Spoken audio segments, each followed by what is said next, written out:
ஒரு காலத்தில் பிரஷ்யா அப்படின்னு ஒரு தேசம் இருந்தது.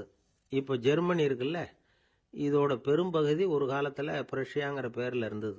அப்போ அதுக்கு அரசராக இருந்தவர் மகா ஃப்ரெடரிக், அதாவது ஃப்ரெடரிக் தி கிரேட் அப்படின்னு சொல்லுவாங்க. அந்த ராஜாவுக்கு ஒரு சந்தேகம். நாம் பல வகையான வரிகளை விதித்து வசூல் பண்ணுறோம், அப்படி பண்ணி வருமானம் குறைஞ்சிக்கிட்டே போகுதே, இதுக்கு என்ன காரணமாக இருக்கும்? இதுதான் அவருக்கு ஏற்பட்ட சந்தேகம். ஒரு சமயம் அந்த அரசர் தம்முடைய அமைச்சர்களையும் பிரபுக்களையும் தளபதிகளையும் கூப்பிட்டு ஒரு விருந்து வச்சார். விருந்து முடிஞ்சதும் அவங்கள பார்த்து இந்த சந்தேகத்தை கேட்டார். வரிகள் அதிகமாக விதித்து வருமானம் குறையறதுக்கு என்ன காரணம் அப்படின்னு கேட்டார். பல பேருக்கு இதுக்கு சரியாக பதில் சொல்ல தெரியல. அனுபவசாலியான ஒரு தளபதி எழுந்திருச்சார். அரசே, அது எப்படிங்கிறத இப்போ உங்களுக்கு காட்டுறேன்னார். உடனே ஒரு பெரிய பனிக்கட்டி ஒன்றை தன்னுடைய கையில் எடுத்தார். அதை அப்படியும் எப்படியும் திருப்பி பார்த்தார். அப்புறம் அடுத்தவர்கிட்ட கொடுத்தார். அவர் அதை அப்படியும் இப்படியும் திருப்பி பார்த்துட்டு அடுத்தபடியாக இருந்தவர்கிட்ட கொடுத்தார். இப்படியே இதை ஒவ்வொருத்தரா பார்த்துட்டு ஒவ்வொரு கையா மாறி கடைசியில் மன்னர் கைக்கு போய் சேர்ந்தது. மன்னர் கைக்கு அந்த பனிக்கட்டி போய் சேர்ந்தப்போ அது கொஞ்சம் கொஞ்சமா உருகி ஒரு பட்டாணி கடலை சைஸுக்கு ஆயிட்டுது. மன்னர் யோசனை பண்ணார், வரி அதிகமாக போட்டாலும் வந்து சேர்றது குறைவா இருக்கிறதுக்கு என்ன காரணம் அப்படிங்கிறது அவருக்கு புரிஞ்சு போச்சு. காலம்தான் மாறிட்டு இருக்கே தவிர இந்த கையூட்டு வாங்குற பழக்கம் மாறினதாக தெரியல. இன்னொரு ராஜா இருந்தார். அவர் தன்னுடைய ராஜாங்கத்தில் லஞ்ச ஊழலே சுத்தமாக இருக்கக்கூடாது அப்படின்னு நினைச்சார். அவர்கிட்ட பல்வேறு துறைகளுக்கும் பொறுப்பாக இருந்த பல பேரும் ரொம்ப சுத்தமாகவும் நேர்மையாகவும் இருந்தாங்க. ஒரே ஒருத்தர் மட்டும் எல்லார்கிட்டையும் லஞ்சம் வாங்கிட்டே இருந்தார். அவரை வேற வேற துறைகளுக்கு மாற்றி பார்த்தாரு. அந்த ராஜா என்னென்னமோ பண்ணி பார்க்குறாரு. எந்த வேலையை கொடுத்தாலும் அதுலேயும் லஞ்சம் வாங்குறதுக்கு ஒரு வழியை உண்டு பண்ணிக்குவார் அந்த ஆள். ராஜாவுக்கு இது ஒரு பெரிய தலைவலியாக போட்டுது. இவர் என்ன பண்ணுறது, இவருக்கு என்ன வேலையை கொடுக்கறது, கொஞ்சம் கூட லஞ்சம் வாங்குறதுக்கு சான்ஸே இல்லாத ஒரு வேலையை கொடுக்கணும் அப்படின்னு திட்டம் போட்டார். ஒரு நாள் அவருக்கு அந்த உத்தரவும் போட்டுட்டார். அதாவது அவருக்கு என்ன வேலைன்னா, கடற்கரையில் தான் அவருக்கு ஆஃபீஸ். அங்கேயே இருந்துக்க வேண்டியது. தினமும் எத்தனை கடல் அலை கரையில் வந்து மோதுது அப்படிங்கிறத கணக்கு எடுத்து ராஜாவுக்கு தெரிவிக்க வேண்டியது. இதுதான் அவருக்கு வேலை. பேசாமல் அலையை எண்ணிட்டு உட்காந்துருக்கிட்டோம், அப்போவாவது அவர் லஞ்சம் வாங்குற சந்தர்ப்பம் இல்லாமல் போயிடும் அவருக்கு அப்படின்னு நினைச்சார் ராஜா. இந்த ஆள் கடற்கரைக்கு போய் டியூட்டியில் ஜாயின் பண்ணிட்டார். ஒரே மாசத்துல அங்கே சொந்தமாக ஒரு பிரம்மாண்டமான மாளிகை கட்டி விட்டாரு. ராஜாவுக்கு இது பெரிய ஆச்சரியமாக போச்சு. அலையை என்ற வேலையில் அந்த ஆள் எப்படி பணம் சம்பாதிச்சார் அப்படின்னு விசாரிச்சு பார்த்தார் அக்கம் பக்கத்தில். அந்த ஆள் என்ன பண்ணியிருக்கிறாருன்னா, கடற்கரையில் போய் பொறுப்பு ஏற்றுக்கிட்ட உடனே அங்கே இருந்த மீனவர்கள்கிட்ட எல்லாம் இந்த கரையில் வந்து ஒரு நாளில் வந்து மோதுற அலைகள் எத்தனை அப்படின்னு கேட்டிருக்காரு. அது எப்படிங்க தெரியும்னு இருக்காங்க அவங்க. தினமும் அந்த எண்ணிக்கை தெரியணும். நம்ம ராஜாவுக்கு தினமும் அறிக்கை அனுப்பணும், டெய்லி ரிப்போர்ட்டு. தவறுனா நீங்கள் இந்த கடலில் போய் மீன் பிடிக்கிறதுக்கு ராஜாவோட அனுமதி கிடைக்காது அப்படின்ட்டுருக்காரு. உடனே மீனவர்களும் பயந்து போட்டாங்க. கடலுக்கு போகிறதுக்கு அனுமதி இல்லைன்னா பட்டினி கிடக்கிறது மாதிரி ஆயிடுமே. மெதுவாக அந்த ஆளுகிட்ட போனாங்க. காதோட காதா சொன்னாங்க, ஐயா, எங்களால் வந்து கடல் அலையை வந்து எண்ண முடியாது. தினமும் எங்களால் முடிஞ்சதை உங்களுக்கு பணமாக கொடுத்துட்றோம். நீங்கள் தான் ராஜா கிட்ட சிபாரிசு பண்ணி நாங்கள் தொடர்ந்து மீன் பிடிக்கிறதுக்கு அனுமதி வாங்கி கொடுக்கணும் அப்படின்னு வேண்டிக்கிட்டாங்க. பணம் தினமும் வந்து சேர ஆரம்பிச்சுட்டுது. பதவியில் மற்ற பதவியோட இந்த பதவி எவ்வளவோ மேல் அப்படின்னு நினச்சிட்டோம் அந்த ஆள். அது மட்டும் இல்லை, தயவு பண்ணி என்னை இந்த இடத்த விட்டு மாற்றி விடாதீங்க சார் அப்படின்னு வேற கேட்க ஆரம்பிச்சிட்டானா. எனக்கு இது மட்டும்தான் சார் தெரியும், இதை தவிர வேற எதுவும் தெரியாது அப்படின்னு சொல்லிக்கிட்டே காலம் தள்ளுறவங்க ரொம்ப பேர். அவங்கெல்லாம் கஷ்டப்பட வேண்டியிருக்கும். ஒருத்தர் தன்னுடைய தொழிலில் ரொம்ப கெட்டிக்காரராக இருக்கலாம். அதுக்காக எப்பவும் அதே ஞாபகத்தில் இருந்துக்கிட்டு உலகியல் அறிவு இல்லாமல் இருந்துடக்கூடாது. அது ஆபத்து. இதுக்காக நம்ம தாத்தா பாட்டிலாம் ஒரு கதை சொல்லுவாங்களே, கேள்விப்பட்டிருக்கீங்களா? ஒரு சமயம் ஒரு 4 பேர் சேர்ந்து வெளியூருக்கு பிரயாணம் போனாங்களாம். அந்த 4 பேர் எப்படி தெரியுமா? ஒருத்தர் வந்து வேதாந்தி, இன்னொருத்தர் சங்கீத வித்வான், 3வது ஆள் வைத்தியர், 4வது ஆள் ஜோசியர். இவங்க 4 பேரும் நண்பர்கள். அதனால சேர்ந்து புறப்பட்டாங்க. வழியில் ஒரு ஊரில் தங்கினாங்க. இருட்டி போச்சு. அதனால் இன்னைக்கு ராத்திரி இங்கேயே தங்கி இருந்துட்டு நாளைக்கு புறப்படலாம் அப்படின்னு தீர்மானம் பண்ணாங்க. சாப்பாட்டுக்கு என்ன பண்ணுறது? அங்கேயே கடத்தெருவுக்கு போய் சாமான்லாம் வாங்கியாந்து சமைச்சு சாப்பிட்லாம்னு முடிவு பண்ணாங்க. 4 பேர் இருக்கிறதுனால ஆளுக்கு ஒரு காரியமாக செய்யலாம் அப்படின்னு வேலையை பிரிச்சுக்கிட்டாங்க.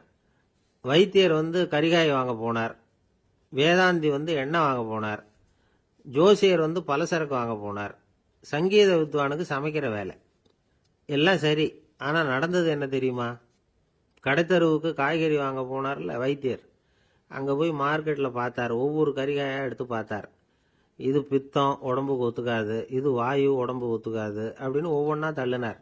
கடைசியில் ஒன்றுமே தேரல. வெறுங்கையோட திரும்பி வந்துகிட்டு இருக்கிறார். எண்ணெய் வாங்க போனார வேதாந்தி. அவர் ஒரு தொன்னையில் எண்ணெயை வாங்கினார். பேசாமல் அதை எடுத்துகிட்டு வர வேண்டியது தானே, முடியல. அவருடைய வேதாந்த மூளை சிந்திக்க ஆரம்பிச்சுட்டுது. இந்த தொன்னைக்கு எண்ணெய் ஆதாரமா அல்லது எண்ணெய்க்கு தொன்னை ஆதாரமா அப்படிங்கிற ஆராய்ச்சியில் இறங்கினார். என்னாச்சு தெரியுமா? அப்படி கவுத்து பார்த்தார். வாங்கின எண்ணெய் பூராவையும் வழியில் கொட்டிவிட்டு வெறும் தொண்டையோடு வந்து சேர்ந்தார். பலசரக்கு வாங்க போனார் ஜோசியர். அவர் ஒரு வழியில் பார்த்தாரு. வழியில் வந்தவங்களெல்லாம் அங்கங்கே ஒரு மரத்தடியில் உட்கார வச்சு அவங்களுக்கெல்லாம் ஆர்வம் சொல்ல ஆரம்பிச்சிட்டார். அப்படி ஒவ்வொருத்தராக சொல்லி முடிச்சுட்டு கடத்தருக்கு போய் சேர்ந்தார். இவர் அங்கே போய் சேர்றதுக்குள்ளே ரொம்ப நேரம் ஆயிட்டுது. கடையெல்லாம் பூட்டிவிட்டு போயிட்டாங்க. என்ன செய்யறது? அவரும் வெறுங்கையோட திரும்பி வந்து சேர்ந்தார். சரி, இவங்க கதை தான் இப்படி ஆச்சு. அங்கே சமைக்கிறதுக்காக உட்காந்துருந்தார் சங்கீத வித்வான். அவரு கதை என்னாச்சு தெரியுமா? அங்கே அவர் அடுப்பை பற்ற வச்சு ஒலையை கொதிக்க வச்சார். அதாவது ஒரு பானையில் தண்ணியை ஊற்றி அடுப்பில் வச்சார். அது கொதிக்க ஆரம்பிச்சுது. தண்ணி கொதிக்கிற சத்தம் இருக்குதுல்ல, அது இவருக்கு தாளம் போடுறது மாதிரி இருந்தது. ஒரே குஷி, பாட ஆரம்பிச்சுட்டார். பாடிக்கிட்டே உற்சாகமாக கையில் இருந்த கரண்டியால் அந்த பானையில் தட்டினார், தாளம் போடுறதா நினச்சிக்கிட்டு. அவ்வளவுதான், பானை பட்டுன்னு உடஞ்சி போச்சு. தலையில் கை வச்சுக்கிட்டு அவரும் உட்காந்துட்டார். எந்த தொழில் தெரிஞ்சாலும் சரி, அதை புத்திசாலித்தனமாக பயன்படுத்த தெரியலன்னா ஆபத்து தான். அதுக்காக தான் இந்த கதை. ஒரு பஸ்ஸு டிரைவர் ரொம்ப கெட்டிக்காரரு. பஸ்ஸை ரொம்ப திறமையாக ஆபத்து இல்லாமல் ஓட்டினதுக்காக பரிசுலாம் வாங்கினவர். அவரே ஒரு படகு ஓட்டுறதுக்காக அழைச்சிட்டு போயிருக்கிறாங்க, மோட்டார் படகு. அதையும் ரொம்ப திறமையாக தான் ஓட்டிட்டு போயிருக்கிறாரு. நடுக்கடலில் போனதும் படகு நின்று போச்சு. மோட்டாரில் ஏதோ கோளாறு. என்ன செய்யலாம் அப்படின்னு அந்த டிரைவரை கேட்டிருக்கிறாங்க படகுல இருந்தவங்கெல்லாம். அப்போ அவர் சொன்னாராம், கவலைப்படாதீங்க, ஒன்றும் பிரச்சனை இல்லை, எல்லாரும் கொஞ்சம் கீழே இறங்கி பின்னாடி தள்ளுங்க, மோட்டார் ஸ்டார்ட் ஆகிடும் அப்படின்னாராம். ஒருத்தரை பார்த்து உன்னுடைய நண்பர்கள் யார் அப்படின்னு ஒரு கேள்வி கேட்டு பாருங்க. கொஞ்சம் யோசிச்சு யோசிச்சு பதில் சொல்லுவாங்க. அவங்க கிட்டேயே உன்னுடைய எதிரிகள் யார் அப்படின்னு கேளுங்க, கடகடன்னு ஒப்பிச்சிருவாங்க. நம்ம மனசு இருக்க, அது எப்படின்னா நம்ம நண்பர்களை விட எதிரிகளை அது நல்லா ஞாபகத்தில் வச்சுக்கும். இது ஒரு ஆச்சரியமான உண்மை. உங்களால் நண்பர்களை மறந்துட முடியும், ஆனால் எதிரிகளை மறந்துட முடியாது. இது ஒரு வேடிக்கையான நிலைமை தான். அழகான தருணங்களை நாம் ஏன் மறந்துடுறோம்? இது இயற்கை.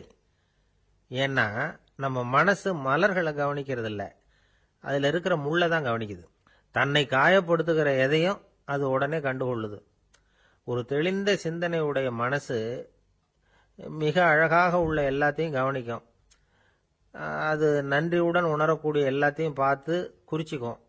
இப்படிப்பட்டவங்க வாழ்க்கை இயல்பாகவே நல்லா அமையும். அது ரொம்ப அபூர்வம். மனசில் உள்ள ஒரு சிறிய அமைப்பை மாற்றுவதை பொறுத்து தான் இந்த விஷயம் அப்படிங்கிறார் ஓஷோ. ஒரு யூத கோவில் இருந்துதான். அது யூதர்களின் மடமாகவும் இருந்தது. அங்கே ஒரு தலைமை குரு, அவர் ரொம்ப கண்டிப்பானவர். அந்த கோவிலை ஒட்டி ஒரு தோட்டம். ஒரு நாள் காலையில் அந்த தோட்டத்தில் 2 இளம் யூதர்கள் நடந்து போய்கிட்டு இருக்கிறாங்க. காலையில் 1 மணி நேரம், மாலையில் 1 மணி நேரம் அவங்க அந்த தோட்டத்தில் நடக்கிறதுக்கு அனுமதி உண்டு. மற்ற நேரங்களில் அவங்க மத புத்தகங்களை படிக்கணும், பிற விதிமுறைகளை கடைபிடிக்கணும். அந்த 2 பேருமே தொடர்ந்து புகைப்பிடிக்கிற பழக்கம் உள்ளவங்க. ஆனால் கோவில் மடத்தில் இருக்கிறப்போ அவங்க புகைப்பிடிக்க முடியாது, அது கடுமையான குற்றம். சரி, நாம் தோட்டத்தில் இருக்கிறப்போவாவது புகைப்பிடிக்கலாமா அப்படின்னு ஒரு ஆசை அவங்க 2 பேருக்குமே. இருந்தாலும் பயம். இப்படி கேட்டால் மதகுரு என்ன சொல்லுவாரோ அல்லது என்ன செய்வாரோங்கிற பயம். இப்படியே கொஞ்ச நாள் ஆச்சு. ஒரு நாள் இந்த 2 பேரில் ஒருத்தன் ரொம்ப கலங்கி போய் அந்த கோவிலில் இருந்து வெளியில் வந்துக்கிட்டு இருந்தான். வந்தவன் நேராக தோட்டத்து பக்கம் போனான். அங்கே இன்னொருத்தன் ஆனந்தமாக புகை பிடிச்சிக்கிட்டு இருக்கிறான். அதை பார்த்து தான் இவனுக்கு அதிர்ச்சி. அட கடவுளே, என்ன இது, நீ கேட்காமலே ஆரம்பிச்சிட்டியா அப்படின்னா. இல்லை இல்லை, நான் கேட்டுவிட்டு தான் ஆரம்பிச்சிருக்கேன்னா அவன். அப்படியா, என்ன மனுஷன் இவர், நானும் தான் கேட்டேன், என்னை கண்ணாமுன்னான்னு திட்டிவிட்டார். இது என்ன கோவிலா இல்லை நரகமா? உனக்கு புகை பிடிக்கணும்னு ஆசையாக இருந்தால் நரகத்துக்கு போகணும்னு சொல்லிவிட்டார். அது சரி, உன்னை மட்டும் எப்படி அனுமதிச்சார் அப்படின்னு கேட்டான் இவன். அவன் சிரிச்சுக்கிட்டே, நீ எப்படி கேட்ட சொல்லு அப்படின்னா. நாம் இந்த தோட்டத்துக்கு வர அனுமதிக்கப்பட்டிருக்கிறதே ஜபத்துக்காகத்தானே. அதனால நான் ஜெபம் சொல்லும் பொழுது புகை பிடிக்கலாமா அப்படின்னு கேட்டேன். அதுக்கு தான் அவர் சத்தம் போட்டு என்னை அடிக்கவே வந்துட்டார் அப்படின்னா இவன். நீ ஒரு மாதிரியா கேட்டிருக்க, நான் வேற மாதிரியா கேட்டிருக்கிறேன். ஜெபம் சொல்லும் போது புகை பிடிக்கலாமான்னு நீ கேட்டிருக்க. ஐயா, புகை பிடிக்கும் பொழுது ஜெபிக்கலாமா அப்படின்னு நான் கேட்டேன். அதுல தப்பு ஒன்றும் இல்லை அப்படின்னு பதில் சொல்லிட்டார் அப்படின்னா. ஒரு சிறிய மாற்றம் தான் அது மிகப்பெரிய மாறுதலை ஏற்படுத்தி விட்டது. மனசு நல்ல விதமா சிந்திக்க ஆரம்பிச்சுட்டுதுன்னா மகிழ்ச்சிக்கு பஞ்சம் இல்லை. ஒரு கஞ்சன் ஆத்துல விழுந்துட்டான். வெள்ளத்துல தத்தளிச்சுக்கிட்டு இருக்கிறான். கரையில நின்ன ஒருத்தர் உன் கையை கொண்டா இப்படி புடிச்சு இழுத்து கரையில சேர்த்து விடுறேன்னார். எதையும் கொடுத்து பழக்கம் இல்லாத அவன் கையையும் கொடுக்க மாட்டேன்னுட்டான். இவர் பார்த்தார். உன் கையை கொடுன்னு சொல்றதுக்கு பதிலா நான் என் கையை கொடுக்கறேன் பிடிச்சிக்கோ அப்படின்னார். அவன் கப்புன்னு பிடிச்சிக்கிட்டான். இழுத்து கரையில போட்டார். ஒரு தந்தை தன்னோட பிள்ளைய ரொம்ப தைரியசாலியா வளர்க்கணும்னு ஆசைப்பட்டார். அதுக்காக அவனை கூப்பிட்டு உட்கார வச்சு இப்படி உபதேசம் பண்ணார். இதை பாருப்பா, நான் உன்னாட்டம் இருக்கிறப்போலாம் எதுக்கும் பயப்பட மாட்டேன். ரொம்ப துணிச்சலா இருப்பேன். ஒரு நாள் ஒரு அப்பாவி எலிய ஒரு பூனை துரத்திட்டு ஓடிச்சு. நான் உடனே என்ன செஞ்சேன் தெரியுமா? அந்த பூனையை பிடிச்சேன். அது வாலில் ஒரு பட்டாசு சரத்தை கட்டினேன். கொளுத்தி விட்டேன். படபடன்னு வெடிக்க ஆரம்பிச்சுட்டுது. அது துள்ளிக்கிட்டு அங்கேயும் இங்கேயும் ஓடி இருக்கு பாரு ஓட்டம். ரொம்ப தமாஷு அப்படின்னார் அப்பா. இப்படி சொல்லிவிட்டு பையனை பார்த்து, இதை கேட்கறதுக்கு உனக்கும் துணிச்சல் வருதா? நான் என்னுடைய செயலை நீ கேட்கறப்போ உனக்கு துணிச்சல் வருதா அப்படின்னு கேட்டார். வருதுன்னா பையன். எப்படின்னா அப்படிங்கிற விவரத்தையும் சொன்னான் அவன். அதாவது எலிய விரட்டினத்துக்காக பூனை வாலில் பட்டாசு கொளுத்துனீங்க நீங்க. பூனையை விரட்டினத்துக்காக உங்க கழுத்துல பட்டாசு சரத்தை மாட்டினா என்னன்னு தோணுது எனக்கு அப்படின்னா பையன். பையனோட துணிச்சல் அப்பாவே நடுங்க வச்சுட்டுது. அது சரி, ஒரு அப்பா பிள்ளைக்கு இப்படியா உபதேசம் பண்றது? எல்லாருக்கிட்டையும் அன்பா பழகிறது எப்படி அப்படின்னு சொல்லி கொடுக்கணும். பிஞ்சு உள்ளங்கள்ல நஞ்ச தூவலாமா? ஒரு நாள் விநாயகர் ஒரு பூனையோட விளையாடிக்கிட்டு இருந்தாராம். அப்படி ஆசையா விளையாடிக்கிட்டு இருந்தப்ப அவரோட கை நகம் தவறுதலா பூனையோட முகத்துல பட்டுட்டுதான். அது ஒரு சின்ன கீறலை உண்டாகி விட்டுது. அப்பா அவர் அதை ஒரு பெருசா நினைக்கல. கொஞ்ச நேரத்துக்கு அப்புறம் விநாயகர் வீட்டுக்கு வந்தார்.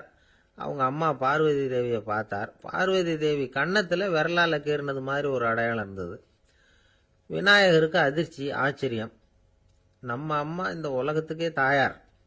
அப்பேற்பட்ட அவங்க முகத்திலேயே கீறலை உண்டாக்கக்கூடியவங்க யாரா இருக்க முடியும் அப்படின்னு யோசனை பண்ணார். தாயே, உன்னுடைய கன்னத்தில் இந்த வடு எப்படிம்மா ஏற்பட்டதுன்னு கேட்டார். குழந்தாய், இது நீ செஞ்ச காரியம்தான்ப்பா. உன்னுடைய கை நகம் கீறினதுனால ஏற்பட்ட வடு தான் இது அப்படின்னாங்க அவங்க. விநாயகர் திடுக்கிட்டு போட்டார். எப்படிம்மா அது? நான் எந்த காலத்திலையும் உன்னை அப்படி கீறினதாக எனக்கு நினைவு இல்லையே அப்படின்னார். இன்னைக்கு காலையில ஒரு பூனையை கீறினதை நீ மறந்துட்டியா அப்படின்னாங்க அந்த அம்மா. விநாயகர் திகைச்சு போய் நின்னார். பார்வதி தேவி சொன்னாங்க, இதை பார்ப்பா, இந்த உலகத்துல இருக்கக்கூடிய எல்லா உயிர்கள்லையும் நான் இருக்கிறேன். நான் தான் இந்த உலகமா ஆகியிருக்கிறேன். ஆகையினால நீ யாரை துன்புறுத்தினாலும் அது உண்மையிலேயே என்ன துன்புறுத்தினதா தான் வந்து முடியும் அப்படின்னாங்க. விநாயகர் மனசுக்குள்ள ஒரு வெளிச்சம் ஏற்பட்டுதான். அதுக்கப்புறம் அவர் யாரையுமே கல்யாணம் பண்ணிக்காததுக்கு அதுதான் காரணமா. இந்த உலகத்துல எல்லாரையும், இங்க இருக்கிற எல்லாத்தையும் தாயின் வடிவமா அவர் பார்க்க ஆரம்பிச்சிட்டாராம்.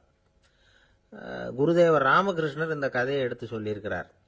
நபிகள் நாயகம் ஒரு தடவை ஒரு நாற்காலியில உட்காந்து என்னமோ யோசனை பண்ணிட்டு இருந்திருக்கிறார். அப்ப அவரோட உடையில ஒரு கீழ்ப்பகுதி தரையில படிஞ்சு கிடந்திருக்குது.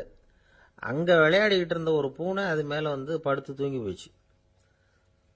தொழுகை செய்ய வேண்டிய நேரம் வந்துட்டது. நபிகள் நாயகம் எழுந்திருக்க பார்த்தார். அப்போதான் பூனை தன்னோட உடை மேல படுத்து தூங்கிட்டு இருக்கிறது கண்ணில் படுது. பூனையோட தூக்கத்தை கலைக்க விரும்பல அவர். தன்னுடைய சகோதரியை கூப்பிட்டார். ஒரு கத்திரிக்கோல் எடுத்துட்டு வர சொன்னார். பூனை படுத்திருந்த உடை பகுதி மட்டும் இருக்குல்ல, அதை மட்டும் அதோட கத்திரிச்சு விட்டுட்டு அதுக்கப்புறம் அவர் எழுந்திரிச்சு தொழுகைக்கு போனாராம். அதாவது பிற உயிர்கள் கிட்ட எப்படி அன்பு காட்டணுங்கிறத பெரியவங்க எவ்வளவோ விதத்துல நமக்கு எடுத்து காட்டியிருக்கிறாங்க. இருந்தாலும் எத்தனை பேர் மனசுல அதெல்லாம் உரைச்சிருக்குது? நாமளும் நம்ம ட்ரெஸ் மேல ஒரு பூனை படுத்திருந்தா ஒரு கத்திரிக்கோலை தான் தேடுவோம், எடுத்துட்டு வர சொல்லுவோம். துணியை வெட்டுறதுக்கு பதிலாக இல்லை அதோட வாழை வெட்டினா என்ன அப்படின்னு தோணும். ஒரு ஆள் ரொம்ப பிரியமா ஒரு பூனையை ஆற்றுல குளிப்பாட்டிக்கிட்டு இருந்தானா. எப்படி? அந்த பூனையை ஆற்று தண்ணியில் அமுக்கி அமுக்கி குளிப்பாட்டிக்கிட்டு இருக்கிறான். அந்த வழியாக போன பெரியவர் ஒருத்தர் இதை பார்த்தார். இதை பார்ப்பா, பூனையை அது மாதிரி ஆற்று தண்ணியில் அமுக்கி குளிப்பாட்டாத, மூச்சு திணறி செத்து போடும் அப்படின்னு அட்வைஸ் பண்ணார். நீ போய் அவன் வேலையை பார்த்துக்கிட்டு, எனக்கு எல்லாம் தெரியும்னா இவன். சரின்னு அவர் போயிட்டார். கொஞ்ச நேரம் கழித்து அவரே அந்த வழியாக திரும்பி வந்துக்கிட்டு இருந்தார். ஆற்றுல பூனையை குளிப்பாட்டிக்கிட்டு இருந்தவன் அழுதுகிட்டு உட்காந்துருக்கிறான். பக்கத்தில் அந்த பூனை செத்து கிடக்குது. இதை பார்த்தார் பெரியவர்.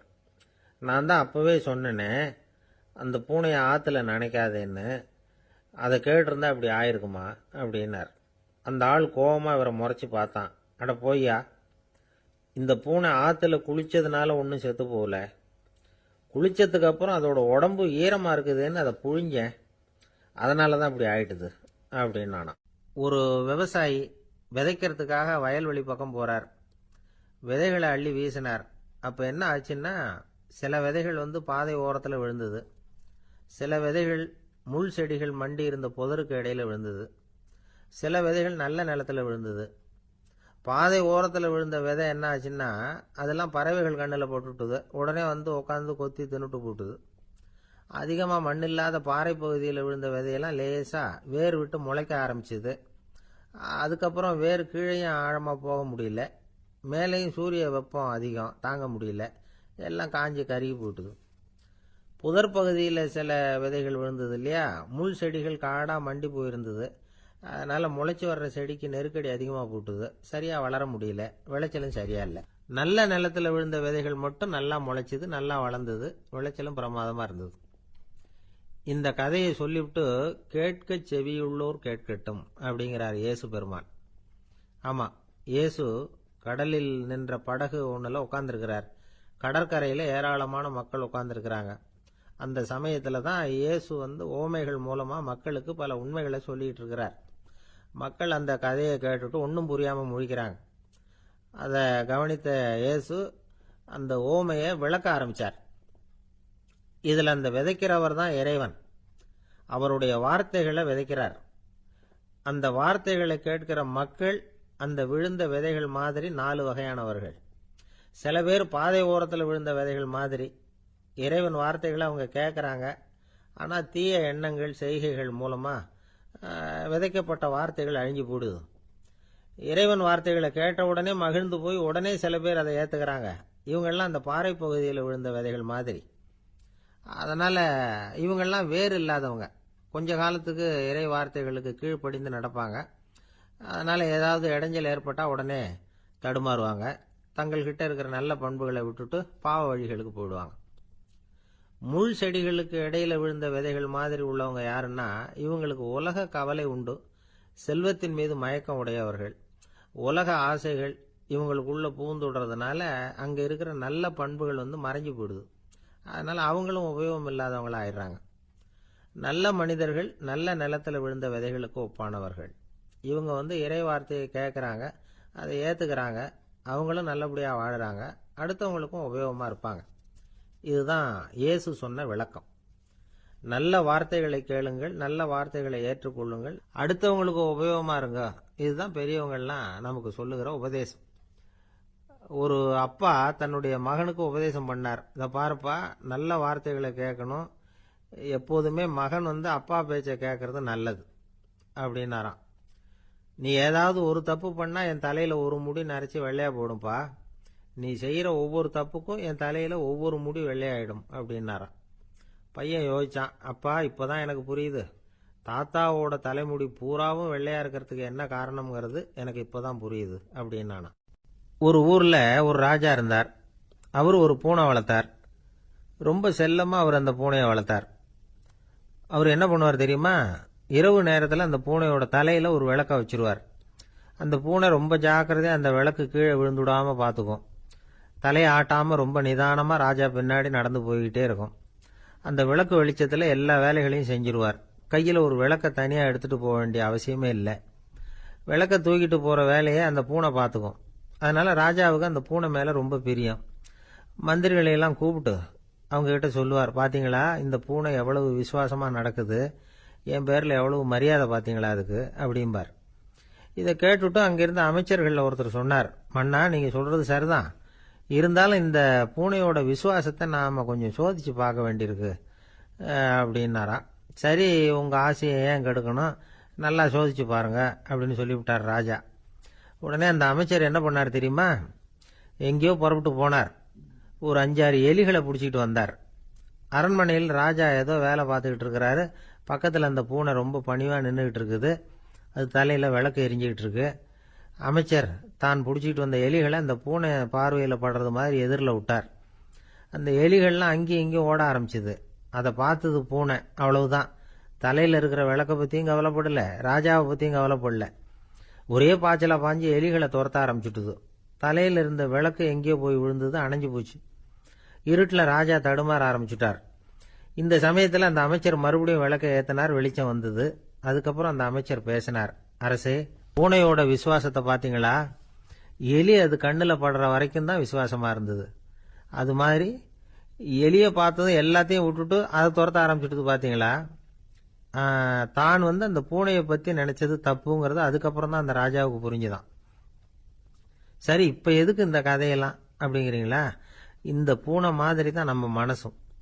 மனசை எவ்வளவுதான் பயிற்சி கொடுத்து பக்குவமாக வச்சிருந்தாலும் பார்க்கறதுக்கு பரமசாது மாதிரி தான் இருக்கும். பார்க்க வேண்டியதை பார்த்துட்டுதுன்னா பாஞ்சிரும்.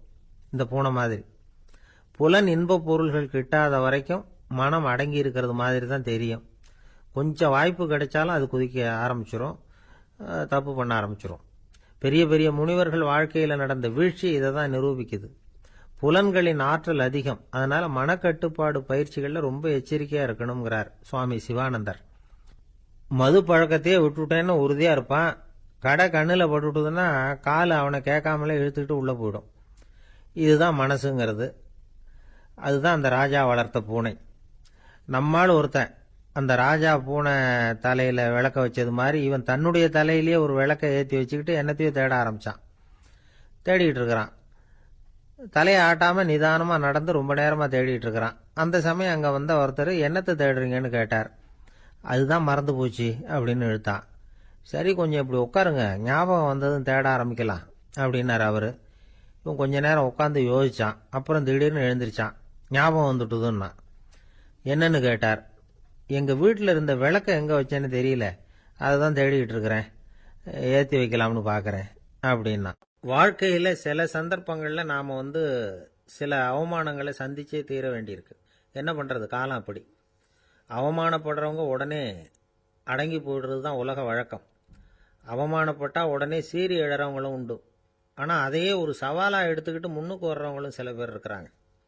அவங்க ரொம்ப அபூர்வம். இன்னைக்கு மனோதத்துவ நிபுணர்கள்லாம் என்ன சொல்றாங்க தெரியுமா? அவமானப்பட்டுட்டா உடனே அடங்கி போயிடக்கூடாதான்.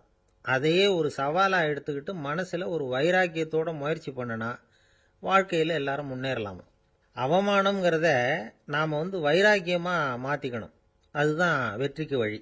ராமர் இந்த பூமியில பிறந்ததே ஒரு வைராக்கியத்தினால தான் சார் அப்படின்னார் ஒருத்தர். எப்படிங்க அது அப்படின்னு கேட்டேன்.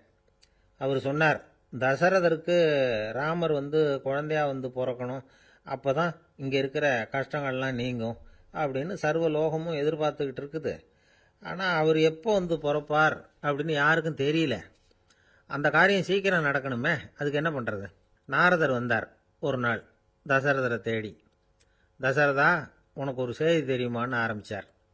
அவர் எப்பவும் இப்படித்தானே ஆரம்பிக்கிறது வழக்கம். என்ன விஷயம்னு கேட்டார் தசரதர். தசரதா, நீ அடிக்கடி உன்னோட தேர்ல ஏறிக்கிட்டு தேவலோகத்துக்கு போற, அங்க போற வர்ற எல்லாம் பண்ணிட்டு இருக்க, எல்லாம் சரி. தேவலோகத்திலையும் உன்னை நல்லபடியா தான் வரவேற்கிறாங்க. தேவேந்திரன் உன்னை பிரியமா அழைச்சிட்டு போய் தன்னுடைய அரியாசனத்திலேயே தனக்கு பக்கத்திலேயே உட்கார வைக்கிறான். நீயும் சந்தோஷமா உட்காந்து பேசிவிட்டு வந்துடுற. ஆனா நீ இங்க வந்ததுக்கு அப்புறம் அங்க என்ன நடக்குது தெரியுமா உனக்கு அப்படின்னாராம் நாரதர். என்ன நடக்குது எனக்கு ஒன்றும் தெரியலையே அப்படின்னாராம் தசரதர். நாரதர்கிட்ட கிட்டத்தில் கேட்டிருக்கார், கொஞ்சம் சொல்லுங்க என்னது அப்படின்னு. அவர் நெருங்கி வந்தாராம் நாரதரும். மெதுவாக அவர் காதோட காதா சொன்னாராம். அதாவது நம்ம பாஷையில் சொல்ல போனால் பற்ற வைக்கிறார். நீ அங்கே தேவேந்திரங்கிட்ட உட்காந்து பேசிவிட்டு வந்த பிறகு நீ அங்கே உட்காந்துருந்த அரியாசனத்தை தண்ணி ஊற்றி கழுவி சுத்தப்படுத்துகிறாங்க. நீ என்ன அந்த அளவுக்கு சுத்தம் இல்லாத ஆளா, தினம் குளிக்காமையா இருக்கிற அப்படின்னாராம். தசரதருக்கு இது ரொம்ப அவமானமாக போயிட்டுது. அப்படியே செய்கிறாங்க அப்படின்னாராம். ஆமாம், நீ வேணும்னா நான் சொல்கிறது உண்மையா இல்லையா அப்படின்னு சோதனை பண்ணி பார்த்துக்கோ அப்படின்னாராம் நாரதர். உடனே தசரதர் இதுக்காகவே புறப்பட்டு தேவலோகம் போனார். அங்கே வழக்கம் போலவே இவரை கூப்பிட்டு உட்கார வச்சு பேசிக்கிட்டு இருந்தான் தேவேந்திரன். கொஞ்ச நேரம் பேசிக்கிட்டு இருந்துட்டு சரி நான் கிளம்புறேன்னு புறப்பட்டார். சரி அவனும் வாசல் வரைக்கும் வந்து வழி அனுப்பி வச்சுட்டு உள்ளே போயிட்டான். தசரதர் வெளியில் கொஞ்ச நேரம் மறைஞ்சி இருந்துட்டு மெதுவாக உள்ளே எட்டி பார்த்தார் என்ன நடக்குதுன்னு. நாரதர் சொன்னது உண்மைதான். தசரதர் உட்கார்ந்திருந்த ஆசனத்தை அங்கே 2 தேவர்கள் கழுவி சுத்தப்படுத்திக்கிட்டு இருக்கிறாங்க. தசரதரால் இதை தாங்கிக்க முடியல. அவருக்கு ரொம்ப அவமானமாக போச்சு. நேராக கிடுகிடுன்னு தேவேந்திரங்கிட்டே போனார். நான் உட்கார்ந்திருந்த இருக்கையே சுத்தம் பண்ணுறியே, நான் என்ன அந்த அளவுக்கு பாவியா அப்படின்னு கேட்டார். ரொம்ப கோபமாக கேட்டார். தசரதரே, மனுஷனுக்கு 3 கடன்கள் உண்டு. தேவ கடன், ரிஷி கடன், பித்ரு கடன். இதை தீர்க்காதவன் பாவியாகிறான். இதில் மகனை பெறுவதால் தான் பித்ரு கடன் தீரும். உனக்கு மகன் கிடையாது, அதனால நீ பாவியாகிற. பாவி உட்கார்ந்திருந்த இடம்ங்கிறதுனால அதை சுத்தம் செய்ய வேண்டியது எங்கள் கடமை அப்படின்னு நானும் தேவேந்திரன். இந்த இடத்துல தசரதருக்கு ஏற்பட்ட அவமானம் ஒரு வைராக்கியமாக மாறிச்சு. தேவேந்திரனே கேட்டுக்கோ, ஒரு மகனை பெற்ற பிறகுதான் இந்த சபையில் மறுபடியும் அடி எடுத்து வைப்பேன் அப்படின்னு சொல்லிவிட்டு போயிட்டாராம். போய் புத்திர காமேஷ்டி யாகம் பண்ணார். புத்திரர்கள் பிறந்தார்கள். இந்த கதையில் உள்ள கருத்து என்னன்னா, தேவேந்திரன் தசரதரை அப்படி அவமானப்படுத்தலைன்னா அவருக்கு இப்படி ஒரு வைராக்கியம் பிறந்திருக்குமா? யோசிச்சு பார்க்கணும். நமக்கு ஏற்படுகிற சில அவமானங்களையும் வைராக்கியமாக மாற்றிக்குவோம். அப்படி மாற்றிக்கிட்டோம்னா வாழ்க்கையில் முன்னேறலாம். நம்ம ஆளுங்க சில பேர் அவமானத்தை வைராக்கியமாக மாற்றிக்கிறது எப்படி தெரியுமா? நம்மகிட்ட ஒரு பையன் சொன்னான், எங்கள் அப்பா என்னை எல்லாருக்கும் முன்னாடி வச்சு திட்டிவிட்டார். பொறுப்பு இல்லாமல் ஊர் சுற்றுறேன்னு சொல்லி அவமானப்படுத்தி விட்டார். இனிமேல் நீ என் முகத்திலேயே முழிக்காதரா போடான்னு வேற சொல்லிவிட்டார். எனக்கு ரோஷம் வந்துட்டுது. அந்த அவமானத்தை வைராக்கியமாக மாற்றிக்கிட்டேன். அன்னையிலேருந்து அவர் முகத்திலேயே முழிக்கிறது இல்லை அப்படின்னா. அப்படியான்னு கேட்டோம். ஆமாங்க, அவர் வீட்டில் இல்லாத நேரமாக பார்த்து உள்ளே சமையல் கட்டுக்கு போய் சாப்பிட்டுட்டு நைஸாக வெளியில் வந்துடுவேன் அப்படிங்கிறான் அவன். ஜவஹர்லால் நேரு பிரதமராக இருந்த சமயம் அவர் ஒரு தடவை சென்னைக்கு வந்திருக்கிறார். இங்கே சில முக்கிய நிகழ்ச்சிகளில் கலந்துக்கிறதுக்காக வந்திருந்தார். ஆளுநர் மாளிகையில் ஒரு நாள் ராத்திரி தங்கி மறுநாள் புதுடெல்லி புறப்படுறதாக ஏற்பாடு. நிகழ்ச்சியிலெல்லாம் முடிச்சுக்கிட்டு ஆளுநர் மாளிகையில் தங்கி இருக்கிறார். அன்றைக்கு இரவு படிக்கிறதுக்கு ஒரு முக்கியமான புத்தகம் அவருக்கு தேவைப்பட்டது. அந்த சமயத்தில் உலக அளவில் ஒரு முக்கியமான பொருளாதாரம் சம்பந்தமான ஒரு புத்தகம் வெளியாகி இருக்கிற விஷயம் அவருக்கு தெரியும். அந்த புத்தகம் மெட்ராஸுக்கு வந்திருக்குமா, அது இங்கே கிடைக்குமா அப்படின்னு விசாரிச்சிருக்கிறார் நேருஜி. அவர் இப்படி கேட்ட உடனே அங்கே இருந்தவங்கெல்லாம் ரொம்ப பரபரப்பாக செயல்பட ஆரம்பிச்சுட்டாங்க. முக்கியமான இடங்கள்ல எல்லாம் விசாரிச்சிருக்கிறாங்க அந்த புத்தகம் உங்ககிட்ட இருக்கான்னு.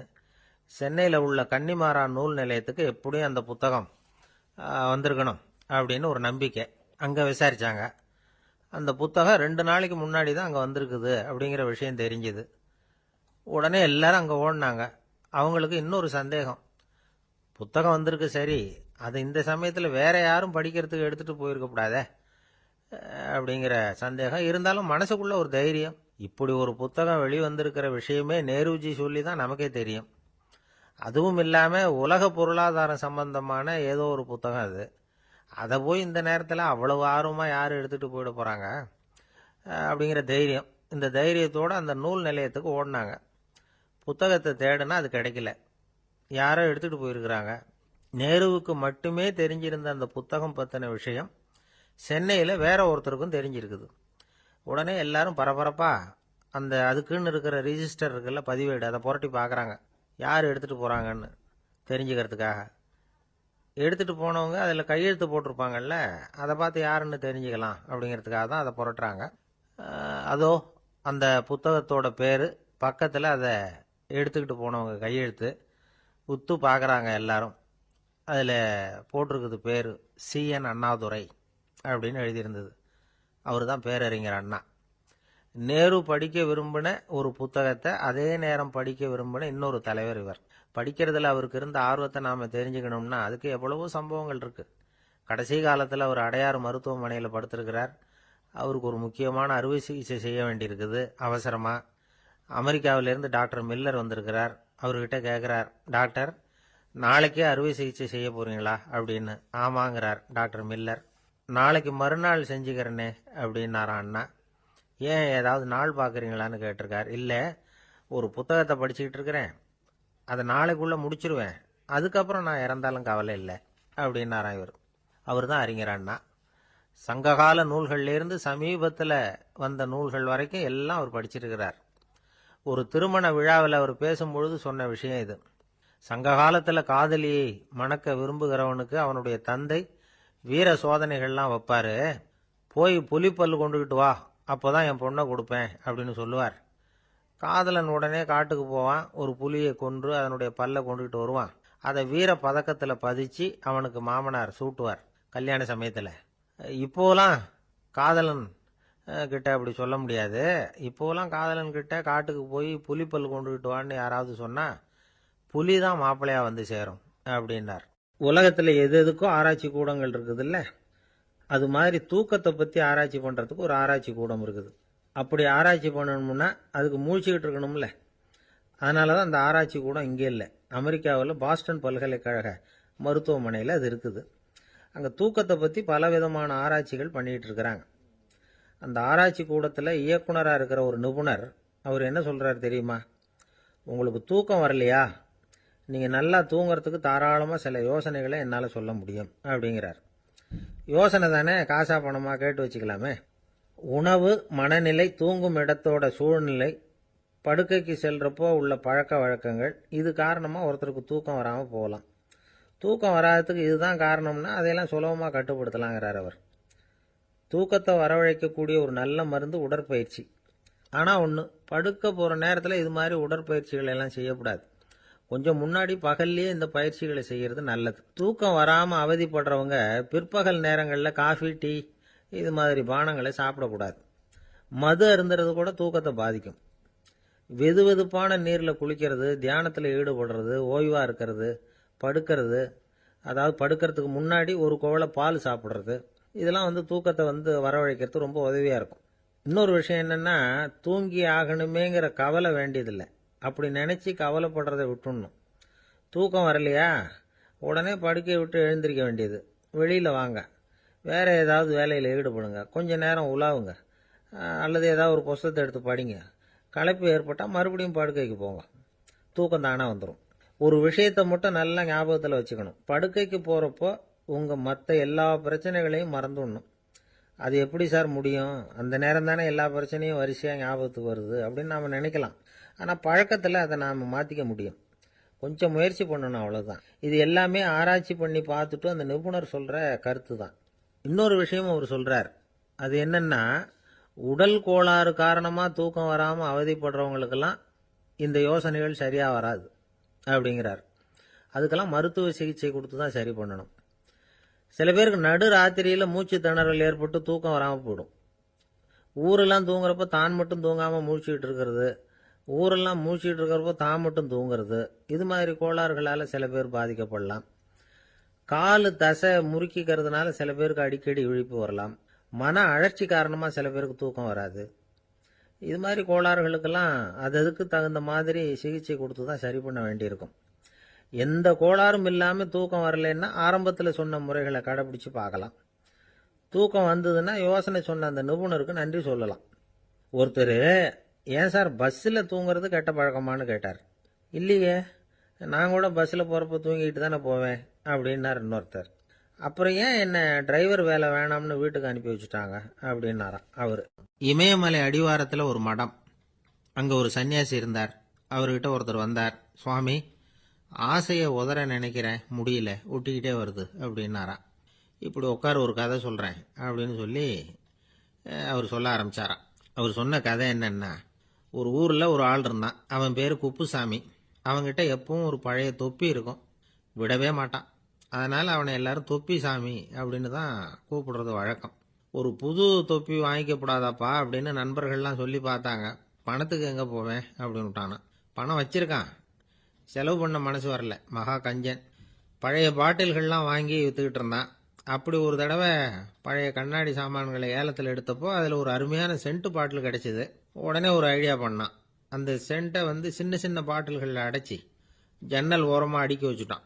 அதை விற்றா நிறைய பணம் கிடைக்குமே, அதனால். இதுக்கு இடையில் ஒரு நாள் அவன் அப்படியே உட்காந்துருந்தான். அந்த நேரம் நண்பன் வந்தான். ஏண்டா, உன் பழைய தொப்பியை மாற்றப்படாதா, ஊரில் எல்லாரும் கேலி பேசுகிறாங்களே உன்னை தொப்பி சாமின்னு, அப்படின்னு சொல்லி கேட்டிருக்கான். இந்த சென்ட்டு பாட்டில் விற்றதும் பணம் வரும், அதுக்கப்புறம் பார்க்கலாம் அப்படின்னு நானா இவன்.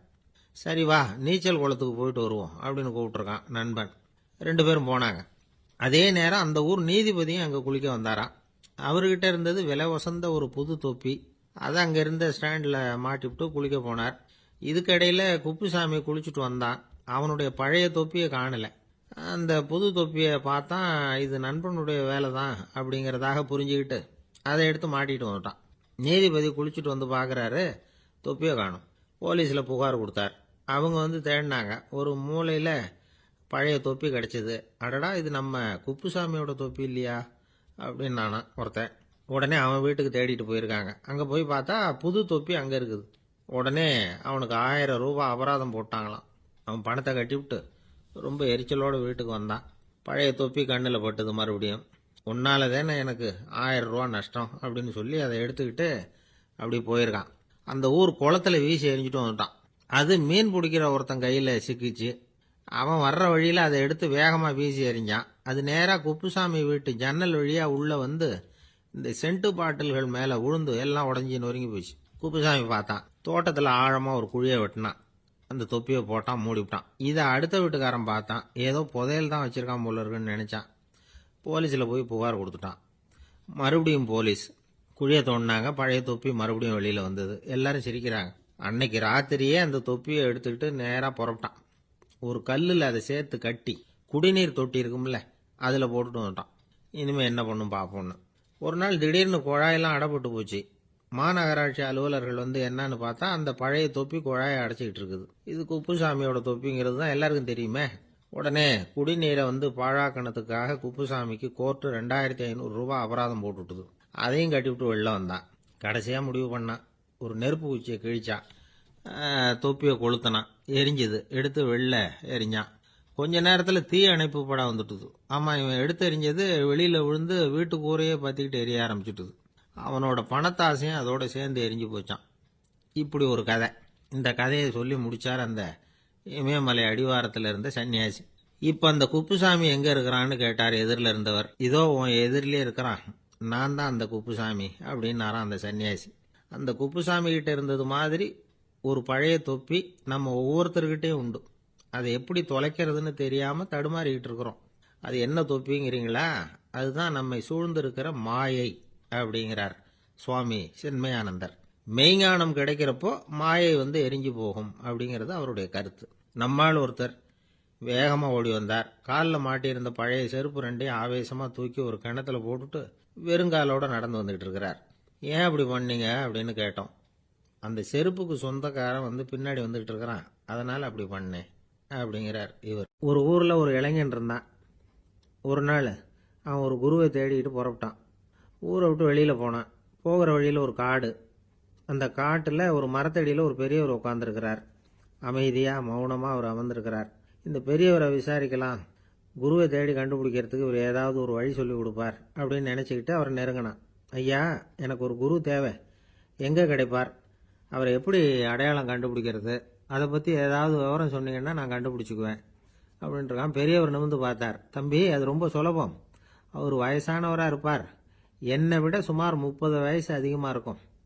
அவர் ஒரு மரத்தடியில் தான் உட்காந்துருப்பார் அப்படின்ட்டுருக்கான். சரிங்க பெரியவரே, அது என்ன மாதிரியான மரம், எப்படி இருக்கும் அப்படின்னு கேட்டிருக்கான். பெரியவர் அந்த விவரங்களையும் சொல்லியிருக்கிறாரு.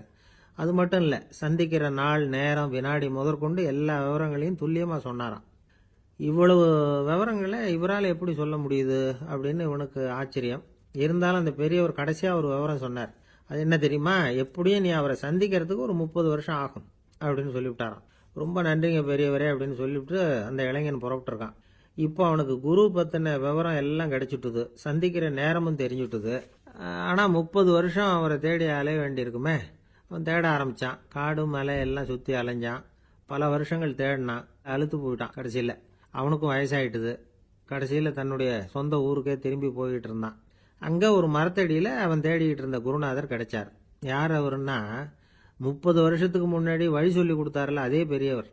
அவருக்கு இப்போ 30 வயசு அதிகமாக இருந்தது. அதே மரம். அன்னைக்கு பெரியவர் சொன்ன அடையாளம் இப்போ பொருத்தமாக இருந்தது. இப்போ அந்த பெரியவர் சொன்னார், சரியாக வந்து சேர்ந்துட்டேன், வா, உனக்காக தான் நான் இவ்வளவு காலமும் காத்துக்கிட்டு இருந்தேன் அப்படின்னாராம். என்ன சொல்கிறீங்கன்னு இருக்கான். 30 வருஷத்துக்கு முன்னாடி என்கிட்ட வந்தியே, அப்பவே என் காலம் முடிஞ்சு போயிருந்தது. அப்பவே என்ன உனக்கு அடையாளம் தெரியல, அதனால இவ்வளவு காலம் உனக்காக காத்துட்டு இருக்கும்படி ஆயிட்டுது அப்படின்னாராம். ஐயா, அப்பவே நீங்க சொல்லியிருக்கலாமே, இதுதான் 30 வருஷம் கழிச்சு நீ சந்திக்க போற இடம், நான் தான் உன்னுடைய குரு அப்படின்னு சொல்லியிருக்கலாமே அப்படின்ட்டுருக்கான். அந்த பெரியவர் சிரிச்சுக்கிட்டே இதுக்கு பதில் சொன்னாராம். நான் எவ்வளவோ விவரமாக தான் சொன்னேன், நீ சரியா புரிஞ்சுக்கல. காரணம், அப்போ நீ போதுமான அளவுக்கு பக்குவம் பெற்றிருக்கவில்லை, அதனால புரியும் சக்தி இல்லாம போயிட்டுது. அப்போ 30 ஆண்டு காலம் நீ அலைஞ்சு தெரிஞ்சிருக்கிற, அது காரணமா இப்போ உனக்கு அந்த பக்குவம் வந்துட்டுது, அதனாலதான் அடையாளம் காண முடிஞ்சது, நானே உன்னுடைய குரு அப்படின்னாராம். இதுல இருந்து என்ன தெரியுதுன்னா, ஆன்மீகத்துல மாணவனாக சேர்றதுக்கு கூட ஒரு பக்குவத்தன்மை தேவைப்படுது. ஒரு பெரிய ஞானி, அவர்கிட்ட சீடனா இருக்க ஒருத்தன் வந்தான், எதிரில் நின்னான். ஞானி அவனை வெகு நேரம் உற்று பார்த்தார். அப்புறம் சொன்னார், சீடனா இருக்கிறது ரொம்ப சிரமம்னார். நான் தயாரா இருக்கிறேன்னா. அது இன்னமும் சிரமமாச்சே, இங்கே குருவா இருக்கிறது மட்டுமே சுலபம் அப்படின்னாராம். அப்படின்னா நான் குருவாவே ஆயிடுறேன் அப்படின்னானா. இது போலவே இந்த காலத்துல கதை ஒன்று உண்டு. ஒரு பள்ளிக்கூடத்துல வகுப்பு ஆசிரியர் மாணவனை திட்டிக்கிட்டு இருந்தார். டேய், நீ 100க்கு 10 மார்க் தான் வாங்கிட்டு இருக்க, இவ்வளவு மோசமா நீ படிச்சா கடைசியில மாடு மேய்க்கிறது கூட லாய்க்கு இல்லாதவனா ஆயிடுவ, அதுக்கப்புறம் என்ன செய்ய போற அப்படின்னாராம். பையன் தலையை சொரிஞ்சுக்கிட்டே சொன்னானா, சார் அப்படின்னா ஒன்று செய்யறேன் அப்படின்னானா. இவர் கேட்டிருக்கார், என்ன செய்ய போறேன்னு. வேற என்ன சார், உங்களை மாதிரி ஒரு ஆசிரியர் ஆயிடுறேன் அப்படின்னானா. ஒரு கடைக்கு போனேன், 5 ரூபா பணத்தை எடுத்து கொடுத்தேன், ஒரு தினசரி பத்திரிகையை கேட்டேன். அவரு உடனே அங்க அடுக்கி வச்சிருந்த பத்திரிகையில ஒன்று எடுத்து என் கையில கொடுத்தார், வாங்கிக்கிட்டேன். மீதி பணத்தை எடுத்தார், அதையும் என் கையில கொடுக்கணும்ல, கொடுக்கல. எதிரில் இருந்த பலகையில வச்சு எடுத்துக்க சொன்னார். எப்பவும் அவர் அப்படிதான் பண்ணுவார், நானும் எடுத்துக்கிட்டு வந்துடுவேன். இவர் ஏன் இப்படி பண்றாருங்கிறது எனக்கு ரொம்ப நாளா ஒரு சந்தேகம். ஒரு நாள் அவர்கிட்டயே இதை கேட்டுவிட்டேன். ஏங்க, நீங்க உங்க கடைக்கு பொருள்கள் வாங்குறவங்களுக்கு நீங்க பாக்கி சில்லறையை கொடுக்கறப்போ பலகையில வச்சு விடுறீங்க, கையில கொடுக்க மாட்டேங்கிறீங்களே, ஏன் அப்படின்னு கேட்டேன். காசை கையில கொடுத்தா நம்ம கிட்ட இருக்கிற லட்சுமி போயிடுவா சார் அப்படின்னார். அதாவது பணம் செலவாயிடும் அப்படின்னு அர்த்தமா. இன்னொரு நண்பர், அவர் ஒரு நாள் வழக்கத்துக்கு மாறா ரொம்ப சோகமா உட்காந்துருக்கிறார். ஏங்க, என்னாச்சு, ஏன் இப்படி கப்பலே கவிழ்ந்தது மாதிரி உட்காந்துருக்கிறீங்க அப்படின்னு கேட்டேன். கப்பலே கவிழ்ந்திருந்தா கூட நான் இப்படி கவலைப்பட மாட்டேன் சார், வேற ஒன்று நடந்து போச்சுன்னார். என்னன்னு கேட்டேன். என் உச்சந்தலையில பல்லி ஒன்று விழுந்துட்டுதுன்னார். அதுக்காகவா இப்படி அப்படின்னு ஆச்சரியப்பட்டேன். ஆமாங்க, பல்லி உச்சந்தலையில விழுந்தா பலன் என்னன்னு பஞ்சாங்கத்தில் பார்த்தேன், மரணம்னு போட்டிருக்கு அப்படின்னு சொல்லிவிட்டு அவர் தொடர்ந்து கவலைப்பட ஆரம்பிச்சிட்டார். இப்படியும் ஒருத்தர், என் கூட வேலை பார்க்குற ஒருத்தர் எப்படி தெரியுமா, தினமும் வலது காலை வச்சு தான் ஆபீஸுக்கு உள்ள நுழைவார். என்னைக்காவது தவறுதலா இடது காலை வச்சு உள்ள வந்துட்டார்னா அன்னைக்கு பூரா மனசு சங்கடப்படுவார், எந்த வேலையும் சரியா ஓடாது. கேரம் போர்டு ஆடுற ஒருத்தர் எப்ப ஆட உட்கார்ந்தாலும் ஸ்ட்ரைக்கரை கை தவறி கீழே விழற மாதிரி பண்ணி அதுக்கப்புறம் அதை எடுத்துக்கிட்டு ஆட உட்காருவார். ஏன்னா எப்போ ஒரு தடவை நிஜமாவே அது கை தவறி கீழே விழுந்திருக்குது, அன்னைக்கு பிரமாதமா ஜெயிச்சுட்டார். உடனே ஒரு முடிவுக்கு வந்துட்டார், கை தவறுனா லாபம் அப்படின்னு. அதுக்கப்புறம் அதையே பழக்கமாக்கிக்கிட்டார். பூனை குறுக்க போனா சகுனம் சரியில்லைன்னு நினைக்கிறவங்க உண்டு. ஆனா ஒருத்தர் எப்படி தெரியுமா, அவர் வெளியில கிளம்புற சமயம் பக்கத்து வீட்டு ரேடியோவில் மியாவ் மியாவ் பூனை குட்டின்னு பாட்டு சத்தம் கேட்டா கூட போதும், சகனம் சரியில்லைன்னு பிரயாணத்தை கேன்சல் பண்ணி விடுவார். இப்ப இவ்வளவும் எதுக்கு சொல்றோம்னா, அளவுக்கு மீறின சகுன நம்பிக்கைகள் இருக்கு பாருங்க, இதோட பயமும் சேர்ந்துகிட்டதுன்னு வச்சுக்கோங்க, இது ஒருத்தருடைய மனநிலையை பாதிச்சிடும். இது உளவியல் நிபுணர்கள் சொல்ற கருத்து. வாழ்க்கையே தடுமாற வச்சிரும். பாதுகாப்பு இல்லாத உணர்வு, ஒரு விதமான டிப்ரெஷன் மனநிலை, இதெல்லாம் தான் இதுக்கு காரணமா அமையலாம். சில பேர் காய்கறி நறுக்க கத்திய கையில் எடுத்தா கூட நேரம் சரியா இருக்கா அப்படின்னு பார்த்துட்டு தான் வேலையை ஆரம்பிக்கிறது வழக்கம். அறிவு தான் மனசுக்கு வாத்தியாரா இருக்கணும், அப்பதான் வாழ்க்கை நிம்மதியா இருக்கும். அறிவு மனசு சொல்றபடியெல்லாம் கேட்க ஆரம்பிச்சுட்டுதுன்னா இடைஞ்சல் தான். ஒருத்தருக்கு 7ஆம் நம்பர் தான் ராசியான நம்பரான், 7ஆம் தேதி தான் எந்த காரியத்தையும் ஆரம்பிப்பாராம். 7 எழுத்து வர்றது மாதிரி பேரை மாத்தி வச்சுக்கிட்டார். 7 மணிக்கு தான் தினமும் எழுந்திருப்பார். 7ஆம் நம்பர் வீட்டில் தான் குடியிருக்கார். கல்யாணம் கூட 7ஆம் தேதி தான் பண்ணிக்கிட்டார். அவர் ஒரு நாள் குதிரை பந்தயத்துக்கு போனாராம். குதிரையோட பேரையெல்லாம் பார்த்தார். ஒரு குதிரையோட பேர் 7 எழுத்துல அமைஞ்சிருந்தது. 7 தானே இவருக்கு அதிர்ஷ்ட நம்பர், அதனால உடனே அது பேர்ல பணத்தை கட்டினார். பந்தயம் நடந்தது. என்ன சார் ஆச்சுன்னு கேட்டாங்க. நான் பணம் கட்டின அந்த என்னோட குதிரை 7ஆவதா வந்து சேர்ந்தது சார் அப்படின்னாராம் சோகமா. காசியில் இருக்கிற கடவுள் காசி விஸ்வநாதர், அங்க இருக்கிற தேவி காசி விசாலாட்சி. இவங்க 2 பேரும் ஒரு நாள் பேசிக்கிட்டு இருந்தப்போ கடவுள் சொன்னார், இந்த மனிதர்களை நாம ரொம்பவும் நம்பிக்கையோட தான் படைச்சிருக்கிறோம், இருந்தாலும் அவங்களுக்கு தான் நம்பிக்கை இல்லை, எதுலேயும் ஒரு உண்மையான நம்பிக்கை இல்லாமல் வாழ்ந்துக்கிட்டு இருக்கிறாங்க அப்படின்னார். என்ன அப்படி சொல்கிறீங்க? அதை பாருங்க, எவ்வளவு பேர் காசியை தேடிட்டு வந்து கங்கையில் குளிச்சுக்கிட்டு இருக்கிறாங்க, அவங்கெல்லாம் நம்பிக்கை இல்லைன்னா இவ்வளவு தூரம் தேடிட்டு வந்து இங்கே குளிப்பாங்களா அப்படின்னு நாங்கள் தேவி. சரி, அதை சோதிச்சு பார்க்கலாம் அப்படின்னு 2 பேரும் முடிவு பண்ணிக்கிட்டாங்க. உடனே ஒரு திட்டம் போட்டாங்க. அது எப்படின்னா, நாம் 2 பேருமே பக்தர்கள் மாதிரி உருவத்தை மாற்றிக்கிட்டு கங்கை கரைக்கு போக வேண்டியது. நான் வந்து கங்கையில் இறங்கி குளிக்கிறேன், கொஞ்ச நேரத்தில் சுழலில் மாட்டிக்கிட்டது மாதிரி நடிக்கிறேன். நீ உடனே கரையிலிருந்து சத்தம் போடு, என்னோட வீட்டுக்காரரை யாராவது காப்பாற்றுங்களேன் காப்பாற்றுங்களேன்னு சத்தம் போடு. அதோட இன்னொன்று சொல்லு, யாராவது ஒரு புண்ணிய ஆத்மா அவர்கிட்ட போய் அவருடைய முடியை பிடிச்சி இழுக்கணும், அப்படி ஒரு சாபம் இருக்குது எங்களுக்கு. புண்ணிய ஆத்மா, அதாவது எந்த பாவமும் செய்யாத இல்லாத ஒருத்தர் தான் அவரை காப்பாற்ற முடியும். அப்படிப்பட்டவங்க யாராவது வெள்ளத்தில் குதிச்சு என்னுடைய கணவரை காப்பாற்றுங்கோ அப்படின்னு நீ சத்தம் போடு, கூச்சல் போடு, என்ன நடக்குதுன்னு பார்க்கலாம் அப்படின்னார் கடவுள். சரின்னு சொல்லி 2 பேருமா சாதாரண பக்தர்கள் மாதிரி கங்கை கரைக்கு வந்து சேர்ந்தாங்க. அவர் இறங்கி குளித்தார். திட்டம் போட்டது மாதிரியே சுழலில் மாட்டிக்கிட்டது மாதிரி கத்துனார். கரையில் இருந்த அந்த அம்மா, ஐயோ என் கணவரை காப்பாற்றுங்களேன், யாராவது காப்பாற்றுங்களேன்னு கத்துனாங்க. பல பேர் ஓடி வந்தாங்க. உடனே இவங்க, பாவம் இல்லாத புண்ணிய ஆத்மா ஒருத்தரால் தான் என்னுடைய கணவர் காப்பாற்றப்படணுங்கிறது விதி, அப்படி ஒரு சாபம் இருக்குது, அதனால் புண்ணிய ஆத்மா யாராவது அவர்கிட்ட போய் அவர் முடியை பிடிச்சி தூக்குனா அவரை காப்பாற்றி போடலாம் அப்படின்னாங்க. இவங்க இப்படி சொன்னதும் எல்லாரும் திகைச்சு போய் நின்றுட்டாங்க. ஒவ்வொருத்தருக்கும் அவங்க செஞ்ச பாவம்லாம் ஒவ்வொன்றா ஞாபகத்துக்கு வர ஆரம்பிச்சுட்டுது. சரி, இதுக்கு நாம லாயக்கு இல்லை அப்படின்னு சொல்லி ஒதுங்கி போக ஆரம்பிச்சிட்டாங்க எல்லாம். இந்த சமயத்தில் யாரோ ஒருத்தர் வேகமாக ஓடி வந்தார், ஆற்றுல குதிச்சார். அவர்கிட்ட போனார், முடியை பிடிச்சார், தூக்குனார், அவரை காப்பாற்றி கரைக்கு கொண்டுட்டு வந்துட்டார்.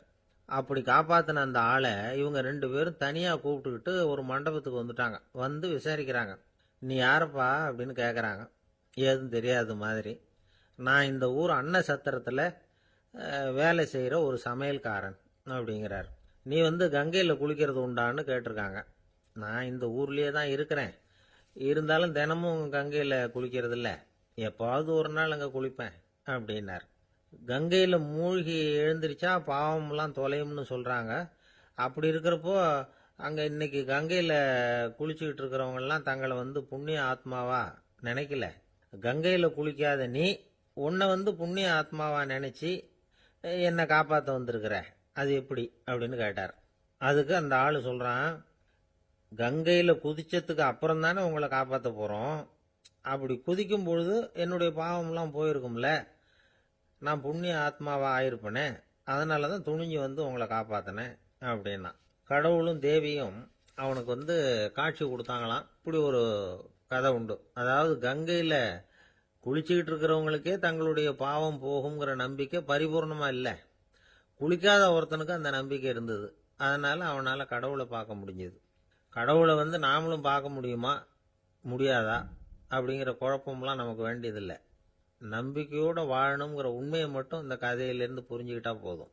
ஏன்னா இந்த கதையை கேட்டுட்டு ஒரு நண்பன் குதர்க்கமாக ஒரு கேள்வி கேட்டான்.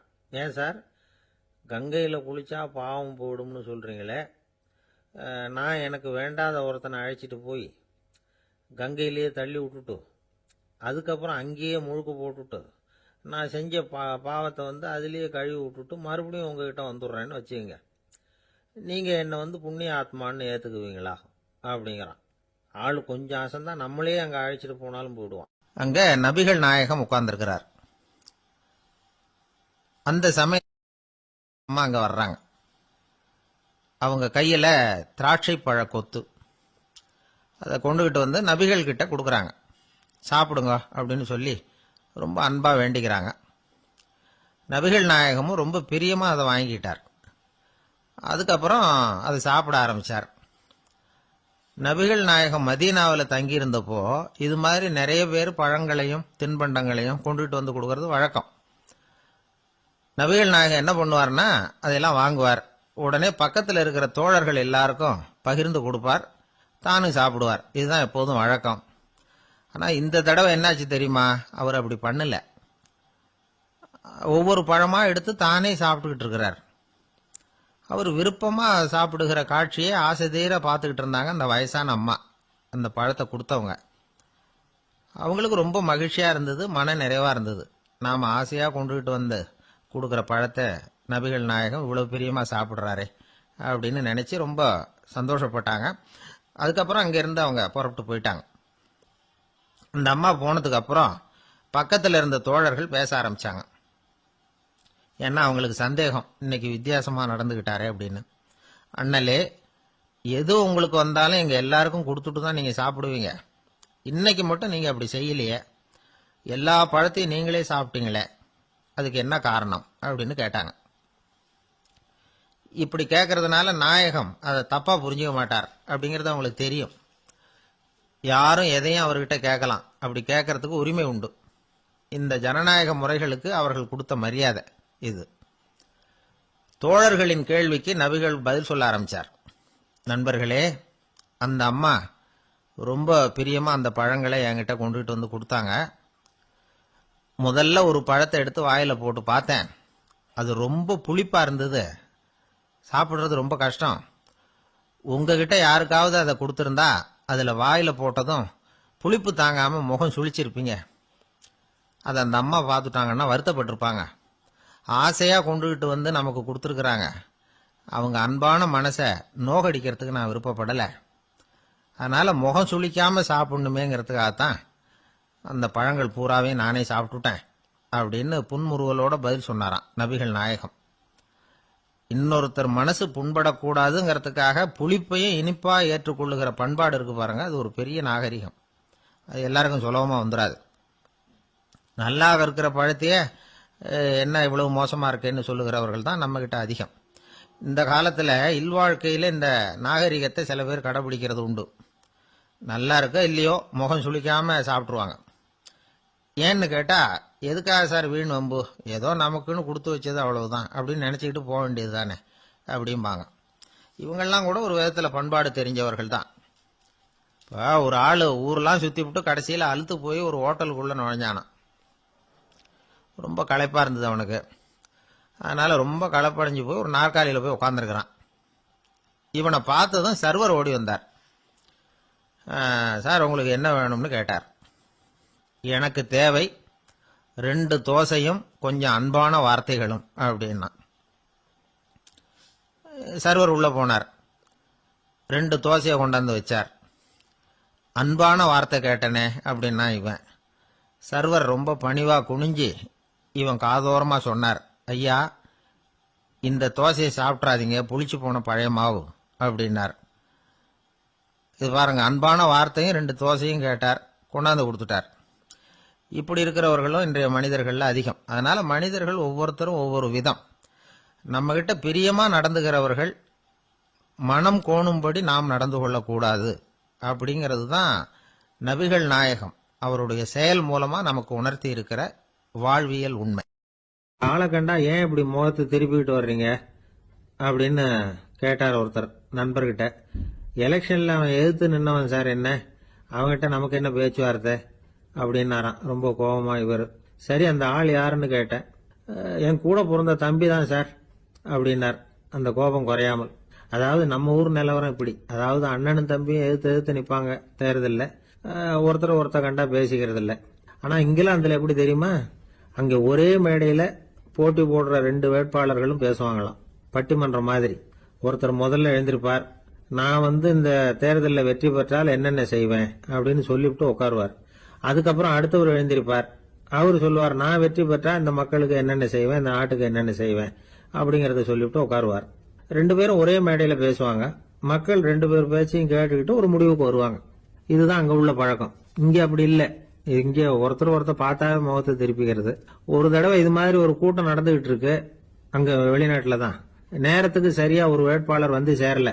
இது இங்கிலாந்துல நடந்த நிகழ்ச்சி.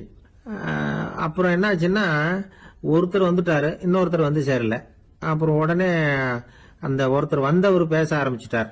அதாவது அந்த இன்னொருத்தர் சார்பாவே பேசிட்டாராம். அதாவது அவர் வரல, நான் அவரு சார்பா வந்து நான் பேசிடுறேன். அதாவது அவர் ஜெயிச்சுட்டா அவர் என்னென்ன செய்வார் இந்த நாட்டுக்கு அப்படின்னு சொல்லி அவர் பக்கத்துல உள்ள நியாயத்தை எடுத்து இவரே சொல்லிட்டாராம். இப்படிலாம் அங்க நடந்துதான். இது எப்பேற்பட்ட தேர்தல் பண்பாடு பாருங்க. அதனால இன்னொரு விஷயம், இப்ப இங்கிலாந்துல எல்லாம் ஓட்டு கேட்கறப்ப வெற்றியா தோல்வியாங்கிறத ஓரளவுக்கு யூகிச்சு விடலாமா. இப்போ ஒரு வேட்பாளர் ஒரு வீட்டுக்கு முன்னாடி போய் நின்று எனக்கு ஓட்டு போடுங்கன்னு கேட்கறாருன்னு வச்சுங்களேன், அதுக்கு என்ன பார்த்து செய்யறோம், போயிட்டு வாங்க அப்படின்னு சில வீடுகள்ல வாசல்ல நின்னே சொல்லி அனுப்பிச்சிருவாங்களாம்.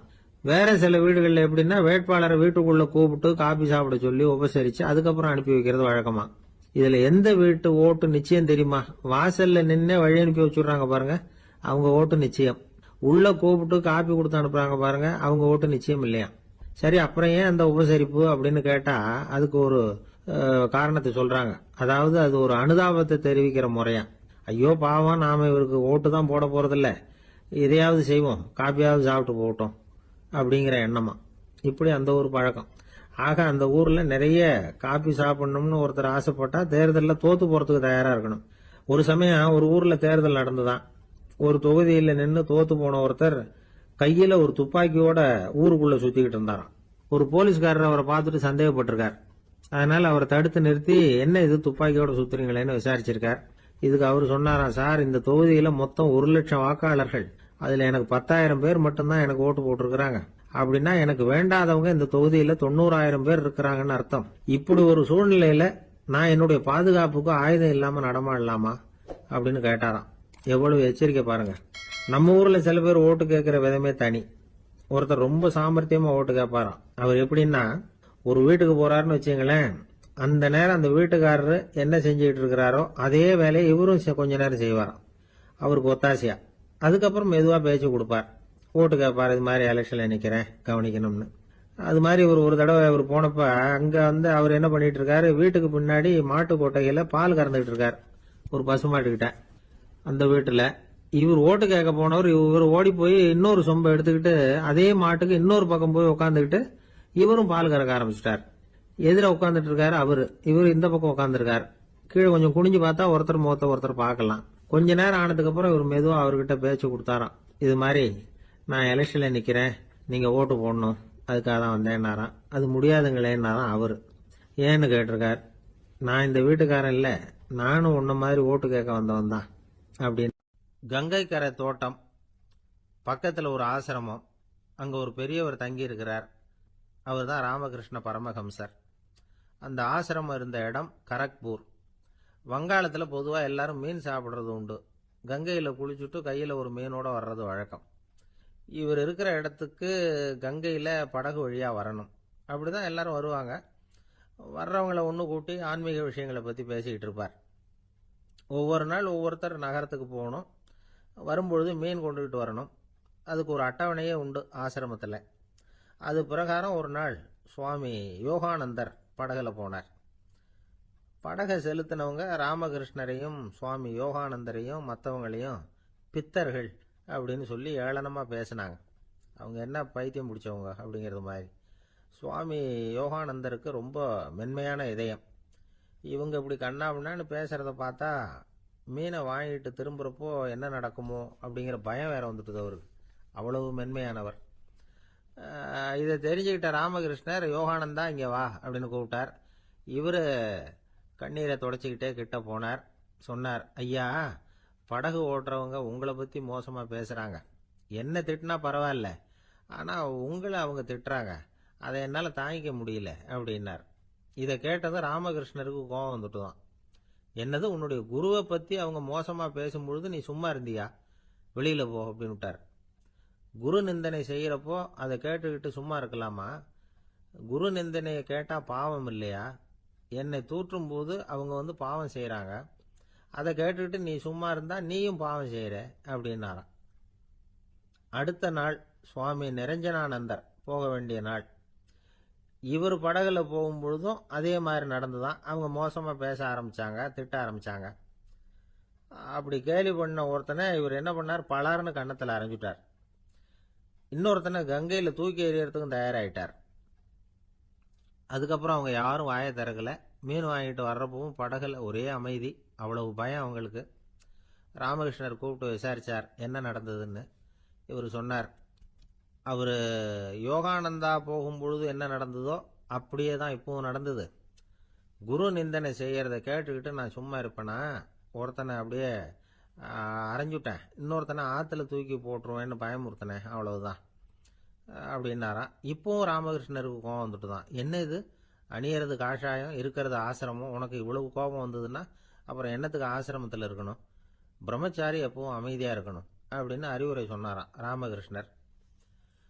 அப்போ இவர் கேட்டாராம், ஏங்க அவருக்கு ஒரு விதமான அறிவுரை சொன்னீங்க, எனக்கு வேற விதமா அறிவுரை சொல்றீங்க, இதுல எது உண்மை அப்படின்னு கேட்டிருக்கார்.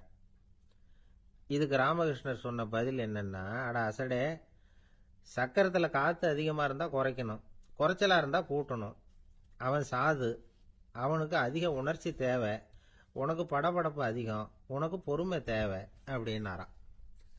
இதில் உள்ள கருத்து என்னன்னா, கல்விங்கிறது எப்படின்னா அதை சூழ்நிலைக்கு தகுந்த மாதிரி கற்பிக்கணும். எல்லாருக்கும் ஒரே மாதிரி கற்பிக்கக்கூடாது. கேட்குறவர் தகுதி, புரிஞ்சுக்கிற திறமை, இதை பொறுத்து கல்வி அமையணும். ஆரம்ப காலத்தில் ஒரு குரு, அப்போ ஒரு சீடன் இருந்தான். அது வேடிக்கையான குரு, வேடிக்கையான சீடன். ஒரு ஆசிரமம். ஒரு நாள் ஒருத்தன் அவசரமாக அந்த குருவை தேடி வந்திருக்கிறான். என்ன விஷயம்னு விசாரிச்சார் குரு. உங்கள் சீடர் என்னை அடிச்சுட்டார் அப்படின்னு புகார் பண்ணானா அந்த ஆள். குரு சீடனை கூப்பிட்டார். அடிச்சியா இந்த ஆளை அப்படின்னு கேட்டாராம். ஆமான் இருக்கான் சீடன். ஏன் அடிச்சே அப்படின்னு கேட்டாராம். இந்த ஆள் உங்களை பற்றி மட்டமாக பேசிவிட்டான், என்னால் அதை தாங்கிக்க முடியல, அதனால தான் அடிச்சுட்டேன் இருக்கான். அப்படி என்ன பேசினா அப்படின்னு கேட்டாராம். உன்னுடைய குருநாதர் இப்பெல்லாம் அர்த்தமில்லாமல் பேச ஆரம்பிச்சுட்டார் அப்படின்னு சொல்லிவிட்டான், அதனால தான் அடிச்சுட்டேன் அப்படின்னானா. அதுக்காக அடிச்சே அப்படின்னாராம். நான் அதுக்காக அடிக்கல குருவே, இப்பெல்லாம் நீங்கள் அர்த்தம்